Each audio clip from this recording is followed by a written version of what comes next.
সারাদিনে কি কি করলাম তাই তোমাদের সঙ্গে একটু শেয়ার করলাম। আর আমার কর্তামশাই কি করছে দেখো।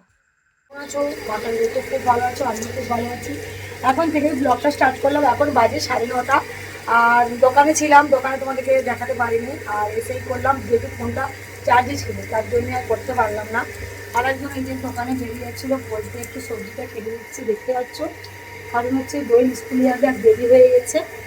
আর যেহেতু আজকে বৃহস্পতিবার, একটু নিরামিষই রান্না হবে।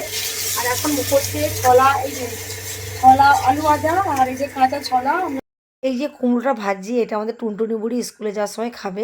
তার সঙ্গে দিয়ে দিয়েছি ভাতে আলু সিদ্ধ।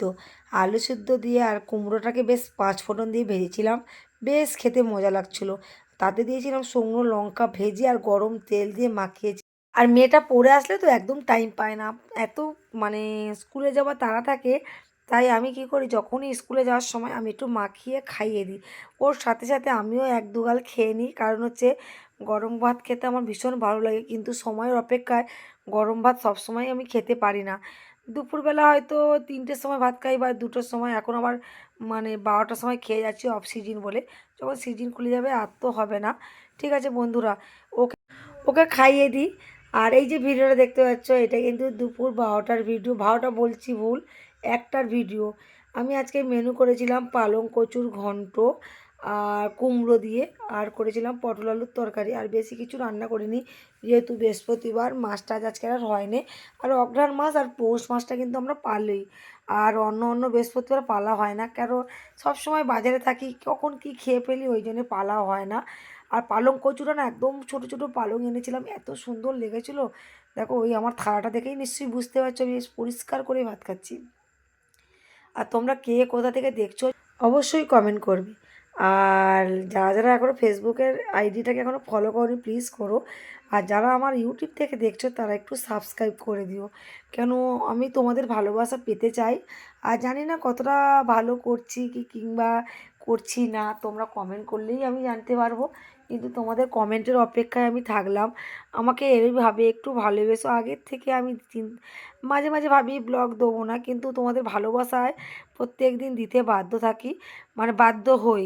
হয়তো এত ব্যস্ততার মধ্যেও দেওয়ার চেষ্টা করি, হয়তো কতটা ভালো পারি জানি না।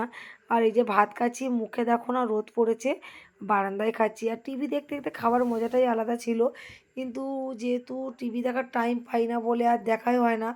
টিভি চালালে না একটু সিরিয়াল দেখার খুব নেশা, একটুখানি দেখতে গিয়ে আর যা বসে পড়বো, হয়তো উঠবই না। ওই কারণেই আমি আর টিভি দেখি না। একদম রাত 10টার সময় যা বসি, রাত 12টা 1টা পর্যন্তই টিভি দেখি। চোখে ঘুমটা খুব কম, রাত 12টা পর্যন্ত টিভি দেখি, কখন টিভি চলে মানুষ ঘুমিয়ে পড়ি। আবার সকাল 7টার সময় উঠে আবার দোকানে বেরিয়ে যাই, কারণ দোকানে কিন্তু আগে যেতাম না, আগে যেতাম দুপুরবেলায় বেরিয়ে যেতাম 10টা 11টার দিকে।